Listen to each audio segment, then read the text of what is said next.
Um, so we've got two poems today by Robert Frost, and I haven't decided yet whether or not we're actually going to discuss Scarborough Fair. The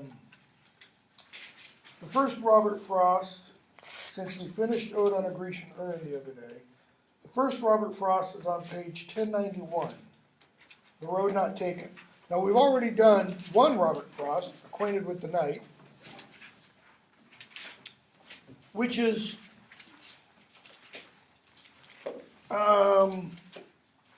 not your typical Frost, because Acquainted with the Night, primarily the imagery in it and the situation in it is primarily in the city,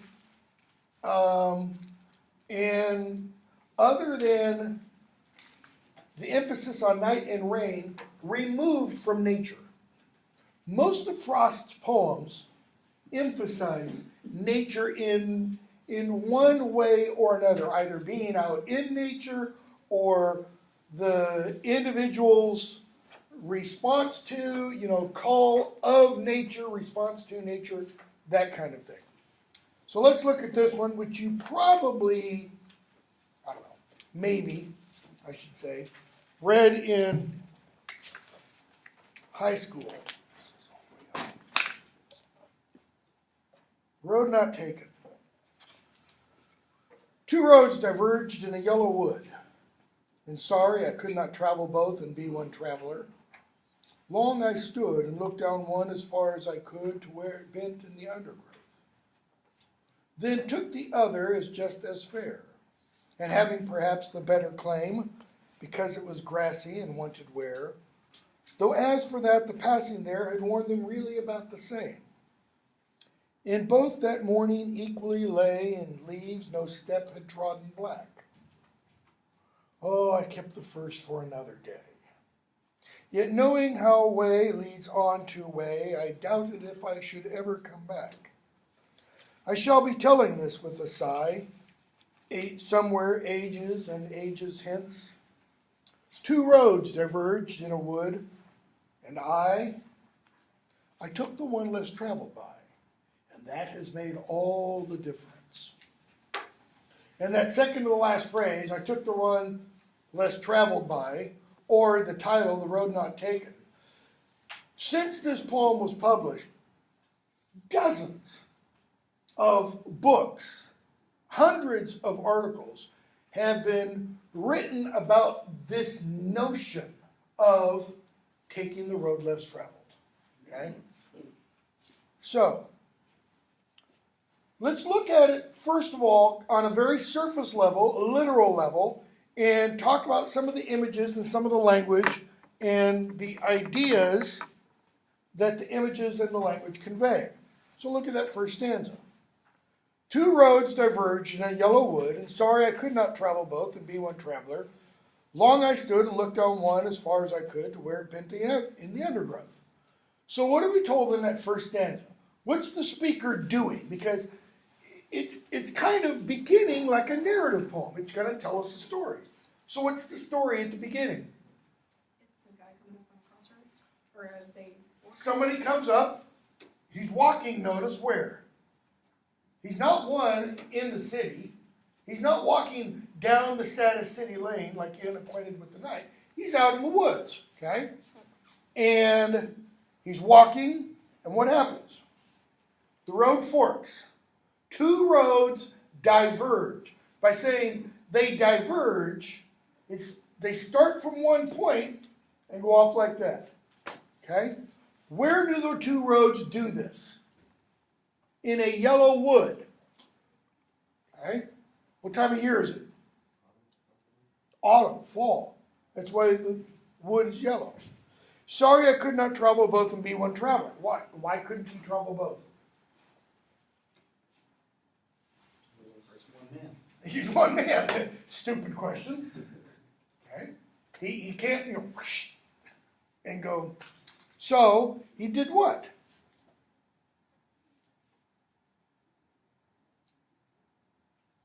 He stood there. where the roads diverged and did what? Tried to see where they went.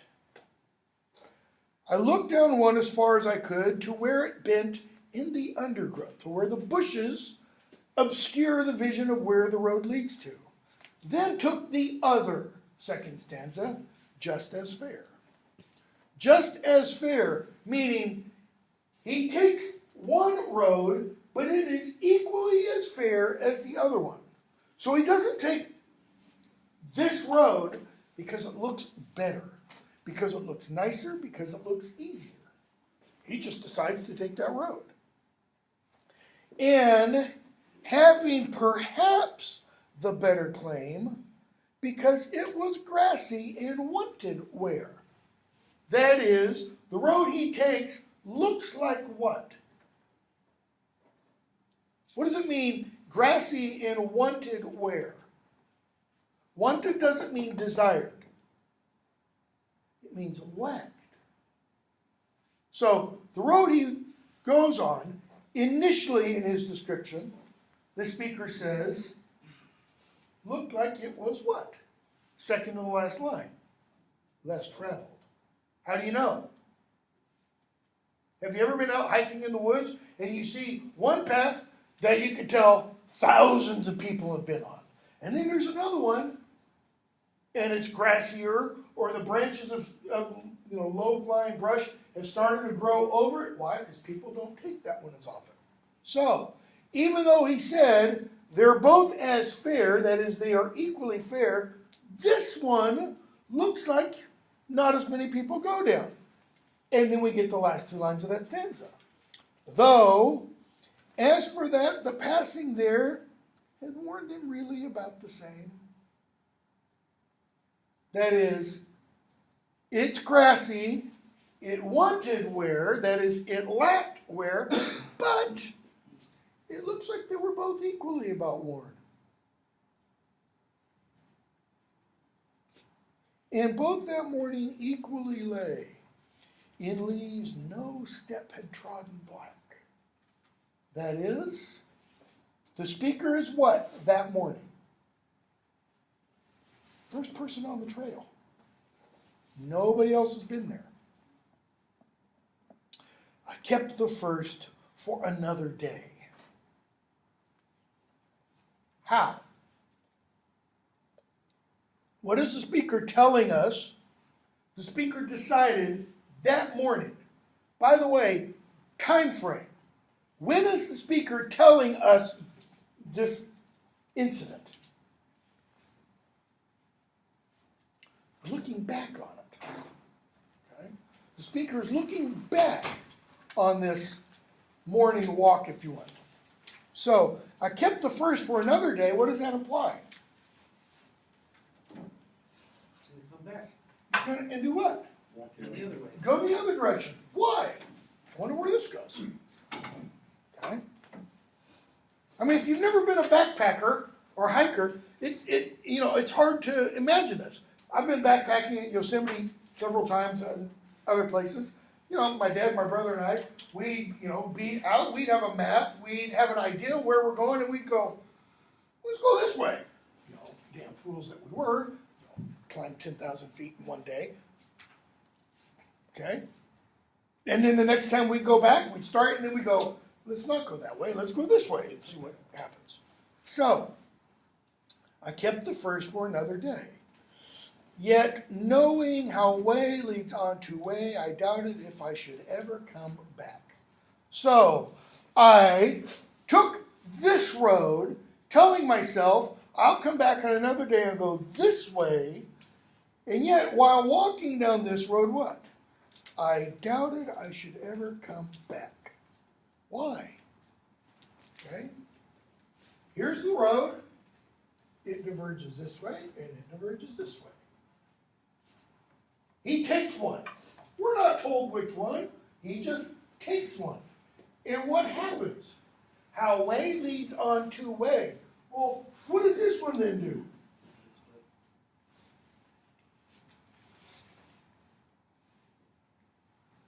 So why does he say, I doubt it if I should ever come back. Is he going to get lost? Doesn't have GPS, obviously. It's 1960.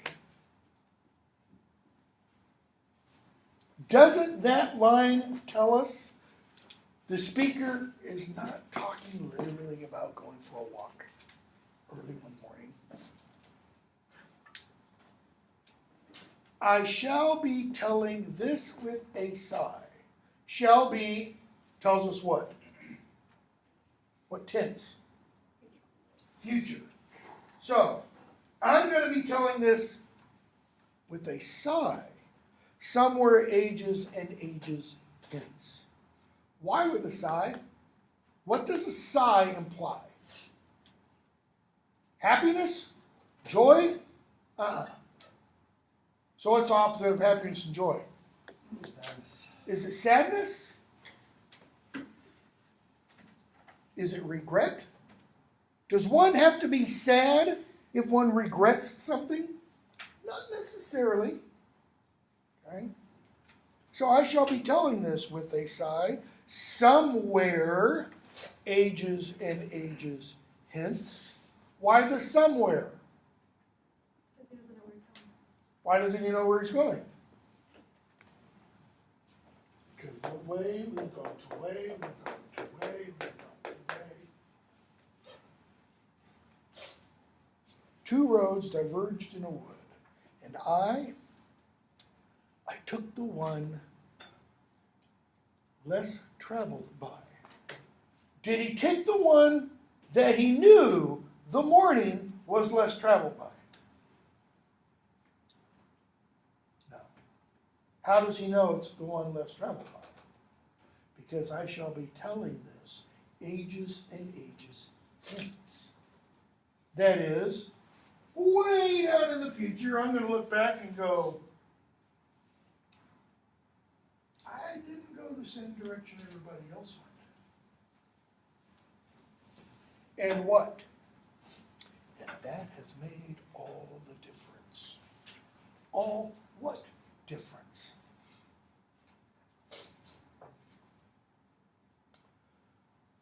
So if the poem isn't literally about some guy going for a walk in the woods in the morning, what's it about?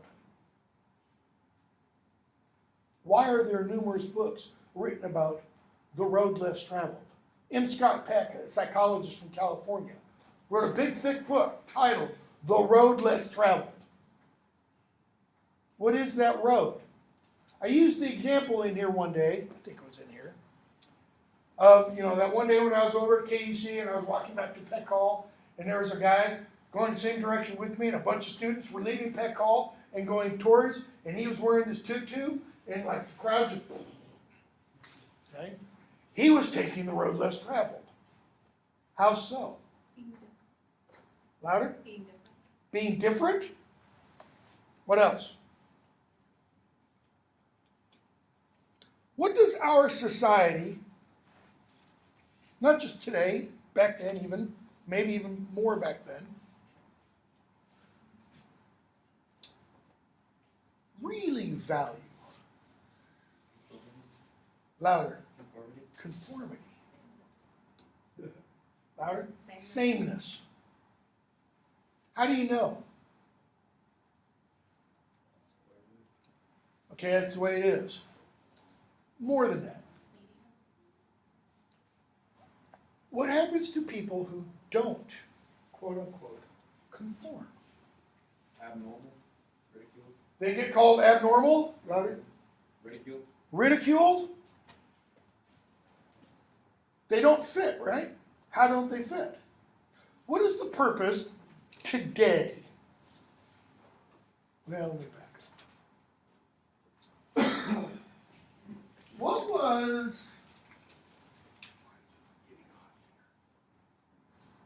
was,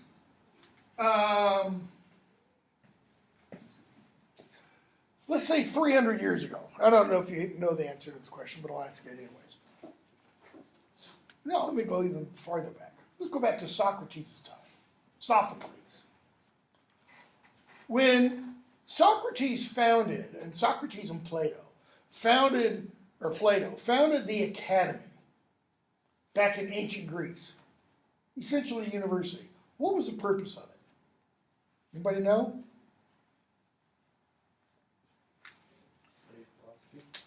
Study philosophy. Study philosophy. What is philosophy? What does that word mean? It's not working well. Love of wisdom. Okay? So, did they want everybody to be a philosopher? Yes and no. Yes, they wanted everybody to love wisdom. No, they didn't want everybody walking around asking questions that nobody could answer. Okay? What was wisdom? Pursuit of truth. Okay? What they really wanted, the idea of the university, was to teach about the good life. The good life had nothing to do with money. It had nothing to do with social standing. It had nothing to do with a good job.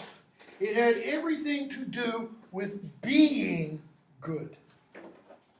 What the classical Greeks considered good. That is, trying to reach the highest good. What was called in Latin the summum bonum, the highest good. Well, how do you do that? Well, part of, university. So what was taught in university? What was the purpose of university? The teaching of virtue. Virtue. Okay? Virtue on its own means power. That is power to do something. Okay? Here, it's the power to attain the good. That is, living according to certain ideals. Beauty, truth, justice. Remember how, Ode on a Grecian urn ended? Beauty is truth, truth, beauty. That is all you need to know. Okay, that harkens back to that ancient Greek ideal. What's the purpose of the university now? Because I'll tell you, sure as hell, ain't about one, pursuit of wisdom, pursuit of truth, or the good life. Teach you a job. Get you a job. It's job certification, essentially. Okay? We don't want to talk about that. Where am I? Coke doesn't want to talk about that. Coke will say, yes, it is all about this. But what's it really about? Okay, you said getting a job. Why? For what purpose? Make money, okay. Broader. Fit in with society. To be part of a cog in a wheel. Why? Because those cogs in wheels keep the economy going. And if we don't have enough workers to keep the economy going, what happens to the economy? Or to buy what the economy produces, these things, this stuff, what happens to the economy? It tanks. Okay? Well, what are nonconformists to that economy? People, for example, who, say, the hell with a 40-hour work week and a job that gives me 2 weeks vacation a year. I'm going to check out. I'm going to go, buy a little lot of land. I'm going to raise my own food. I'm going to slaughter my own meat. I'm going to build my own stuff. Well, it's okay if a few oddballs do that, right? But what happens when a lot of oddballs start doing it? Yeah, because then, the economy starts to have problems. So what's Frost's poem really about? Is it about this? Is it about becoming a skilled worker? See, that's what MTSU wants. It wants to produce skilled workers. It doesn't want to produce people who are going to ask and raise questions that present problems to society, politicians, etc. Okay? What is the road not taken? Or what is the road less traveled by? It's kind of like the guy in the tutu. don't give a damn what anybody else says. It's kind of that mentality. Why will that make all the difference? Well, if you are taking the road less traveled or the road not taken, what are you doing in comparison to everybody else? One, you're not thinking about everybody else. Did this speaker think about all the people who might have gone down the same road as him? No, all he said is that morning, nobody else had been down there. We don't know about the previous morning. Okay? So how did he decide that choice? He didn't look down it and go, what would wisdom say to do? What would beauty say to do? He just decided, okay? On the basis of what? An individual choice. And that, I shall be looking ages and ages hence, has done what? Has made all the difference. Why? Because he didn't follow what somebody else said. Now, I'm not saying that Frost is saying you should all be anarchists. Okay? He's not saying that. But he is suggesting people have got to make decisions based upon what? You know, I said there's no GPS. Not true. Now, literally, there's no global positioning satellite in 1916. But the speaker does apparently have what? How did you navigate before GPS? Map. Compass. He's got his own internal compass and operated on the basis of that. And the speaker seems to be suggesting when you come to a fork in the road, your internal compass had better work. Because what's the fork in the road going to force you to do? How often in life can we just sit down and go, nope, ain't moving anymore? Doesn't happen. So when do these forks in the road occur? Every morning. That's the point about, this morning, nobody else had taken this path. Well, why not? Why could he again not take both roads? Because he's one person. Why could nobody else take that road in the morning? Because that's his road. It's his path. And Allie can't take Ray's path. Or vice versa. So what does that then say when you have a friend who's just, really full of free advice? What's the problem with any advice? Think of that word, by the way. Advice. The vice comes from the word for vision or sight. Ad means to. So, to see. So when someone gives advice, it's supposedly because they see something you don't see. What's the problem with that? They're not you. They're not you.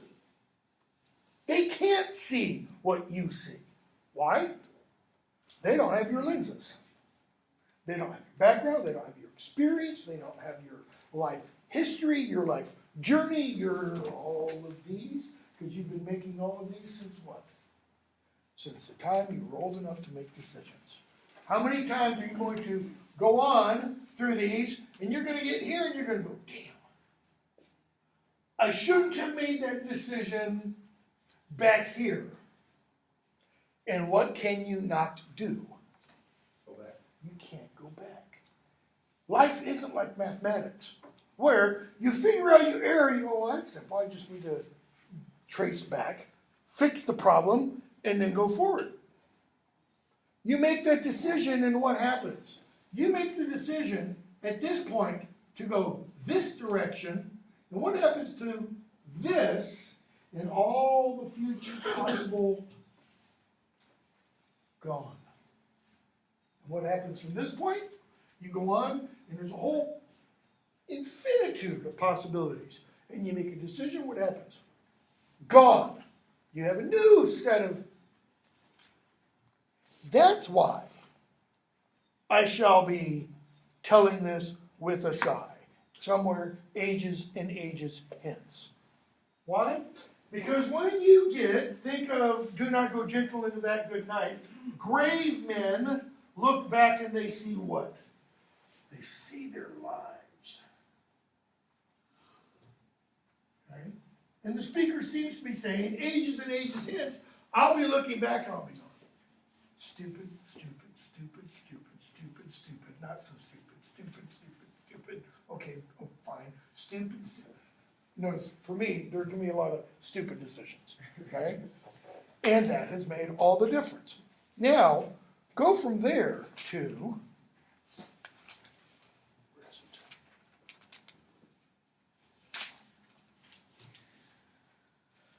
Stopping by woods on a snowy evening, 11:07.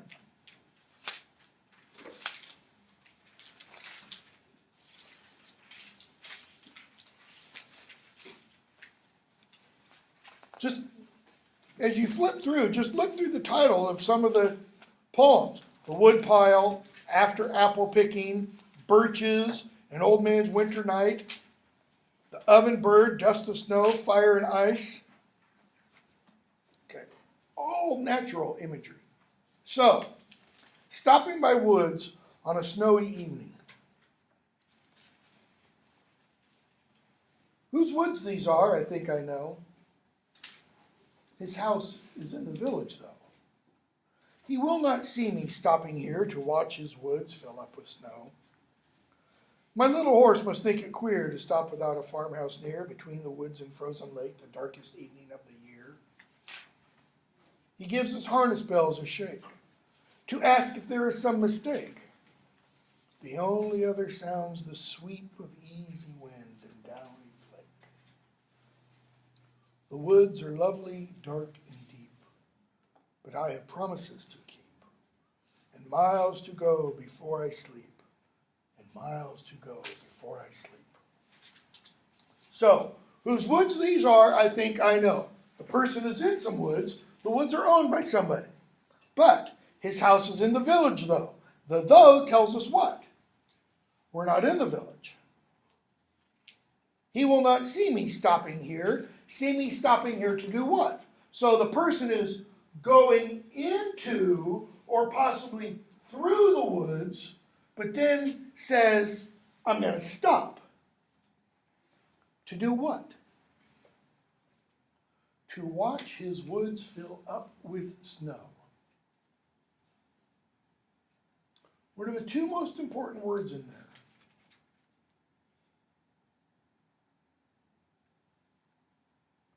Notice, he doesn't say to watch it snowing in his woods or to watch the snow in his woods. It's to watch his woods fill up with snow. How long a stop does that take? A good minute? It takes a while. Okay, probably he's talking about New England. Heavy storms. But even so, fill up implies what? That it might have just started snowing, and he's going to stay how long? Till it's full. That implies either till it stops snowing, or until the snow is so deep that you've got these massive drifts. How long is he going to stop for? Not a good minute. A long time. What time of year is it? I mean, obviously winter, but what time of winter? It is the shortest night of the year. It's the winter solstice. Excuse me, shortest day of the year, I think he said. Longest night of the year. It's in there one someplace. Darkest evening of the year. There it is. So, he will not see me stopping here to watch his woods fill up with snow. My little horse must think it. Notice how the second stanza all runs on until you get to the word year. Why? Because the speaker kind of wants us to get out of breath in reading that. This is emphasizing why the horse thinks, okay, something's weird here. My little horse must think it queer to stop without a farmhouse near, between the woods and frozen lake, the darkest evening of the year. So, between the woods and frozen lake, it's the darkest evening of the year. What does the horse think is wrong? Why are we stopping here? Because where does the horse think they ought to be stopping? House. Barn. I want my barn. Blanket. Hay. Not here. He asks. Notice the personification. Does the horse literally turn around and go, hey, buddy? No. He gives his harness bells a shake to ask if there is some mistake. Why does the horse shake its harness bells? Now, the personification is to ask if there's a mistake. What's the literal reason why the horse shakes its harness bells? Because it wants to keep going. Okay, possibly it wants to keep going. Why else? Cold. Keep going. You're right. Why is it cold? It's snowing. So what's the horse doing when it's shaking? Where are the harness bells? They're along its neck. It shakes for what purpose? To shake the snow off. Why? Because they're sitting there watching the woods build up and the snow. Horse is shaking, one, because it's cold, two, to get the snow off, and it's also saying, let's get the hell out of here. The only other sound, notice, is what? The sweep of easy wind and downy flake. Easy wind. This isn't a nor'easter blizzard. Okay? Why are the snowflakes described as down or downy? Like goose feathers? Like goose feathers. So what do goose feathers suggest?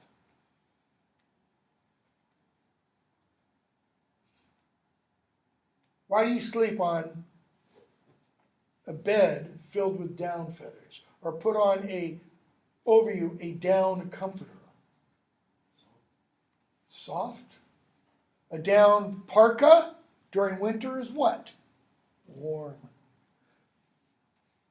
The imagery in the second half of that stanza, the speaker is telling us the woods are what? The wood kind of gives you it more clearly in this third or in the last stanza. The woods are inviting. You got the gentle sound. You got the soft, downy snowflakes coming down. And then you get the woods are lovely, dark, and deep. Lovely implies attractive. Like I'm being pulled into them. They're dark and they're deep. But I have promises to keep. Why the but? But introduces idea of contrast, change. There's opposition there. The woods are lovely, dark, and deep, but I have promises to keep, and miles to go before I sleep. Why bring up the idea of sleep? Is the speaker tired? Probably. And miles to go before I sleep. What's the speaker thinking about right now? Think of the whole totality of the poem. I'm going through these woods. I'm on my horse. I'm going through these woods. The person who owns them doesn't know I'm here. He won't see me stopping to watch the woods fill up. The only sound is what? The horse every now and then shaking its bells.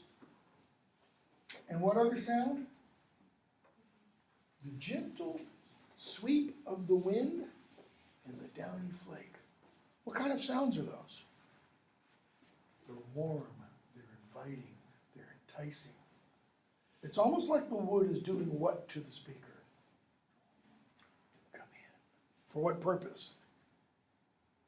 Think, if you've seen it, which I'm sure you have, and if you haven't, your lives are woefully inadequate. Wizard of Oz. They're making their way through the poppies, and what happens? The poppies have been charmed, they fall asleep, and it starts to snow. And they're, okay? This is an inviting, it's like the woods are a giant down feather bed. That's why the speaker says, but I have promises to keep and miles to go before I sleep. And then the speaker repeats it. And miles to go before I sleep. What's the speaker want to do? Sleep. Where? Right here, right now. Which would be what? Louder? Dangerous. And so it would be what? Suicide? Yeah. Is the speaker thinking of suicide? You know, I could just lay down here and fall asleep. So why doesn't the speaker? Because I have promises to keep and miles to go before I sleep. Who are the promises to? No idea. They're to somebody. What are the miles? Years. Before I sleep. What is sleep? Death. Death. Okay. Kind of similar to one acquainted with the night, but the imagery in here is much more seductive. It's much more, oh yeah, I would just like to be able to lie down and go to sleep. Now, we're not reading it, obviously. I think it's actually in your book, and I should have assigned it. Jack London, back in, what year was this? I don't know, early 20th century, wrote a little short story called, not Call of the Wild, To Build a Fire, okay? And To Build a Fire is about two guys. I encourage you to read it. It's not very long. It's only, I don't know, 7 or 8 pages. To Build a Fire is about two guys up in the Klondike who are heading in the same direction. And one guy with his dog says, I'll meet you there such and such date. I'm going to take a shortcut. And the other guy's going to go by the known and trusted route. So the guy taking the shortcut, you know, as always happens, men and their shortcuts, and it turns out not to be a shortcut. Because he goes down a little hill in heavy snow, and he hits a patch of ice and slides and falls and breaks through the ice of a river. And so now he's in the middle of the Klondike, Northwest Territories, Yukon Territory, sorry, and he's soaking wet, head to toe, and it's below freezing. What does he have to do very quickly? He's got to build a fire, because what's going to happen if he doesn't? He's going to freeze to death, okay? If you've ever not necessarily come close to freezing to death, but gotten really, really, really cold, what starts to happen first? Your fingers and toes and ears all do what? No hurt. They start to go numb. They hurt first, then they go numb. When they go numb, it's like, oh, well, that's good. No, that's not good. Because what's an indication of? Frostbite starting. Okay? So, in the story, I'm going to essentially give it to you. You know, he's got to get a fire going, but he's also got to get all the wet stuff off of him. So how's he going to get a fire going when it's snowing? And he's in the middle of the woods. Well, he tries. He gets a little fire going. He's shaking. He gets a little fire going. And the tree bough above him, because of the warm air rising, drops the snow. Puts his fire out. Now he has one last chance. And we jump to The Empire Strikes Back with Luke out on the ice planet Hoth. Massive storm hits, and what does Han Solo have to do to rescue him? Cuts the thing in the middle and stuffs Luke inside. The guy looks at his dog, and he's thinking, I've got to get inside that dog. Okay? And the dog, when he looks at him, the dog realizes, something ain't right with this picture, and the dog stays just out of, and the guy gradually dies. How? Because the woods are gentle, soft, and deep, and death just slowly creeps up. He starts losing feeling in his legs, hands, arms, and he falls to sleep, and then is later found. I encourage you to read it, because it's much better than my retelling. But it's the same idea, only here, the idea is intentional. Because I don't know if you've ever, lain down on a big bank of soft snow. And you get down inside, it's cold initially. But after a while, it kind of, you warm up, kind of, in a false way, and then drift off to sleep. Okay, we'll go ahead and do Scarborough Fair, 917. I did not bring in Simon and Garfunkel's version, so we won't worry about that.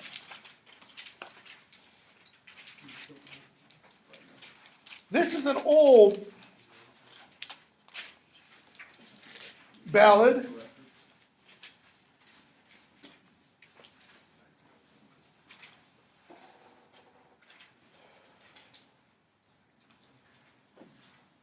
I'm just trying. Should I? No, we'll stop there. I will bring in a copy of Scarborough Fair. So we'll just stop there. And we'll start with Scarborough Fair on Wednesday. So for Wednesday, do these 3 poems. This one we'll just read. We won't talk about it much because it was produced during a moment of essentially cocaine-induced euphoria, and so nobody really has a clue what it means. These other 2, however, do. So we'll do Scarborough Fair with those 2, or 3.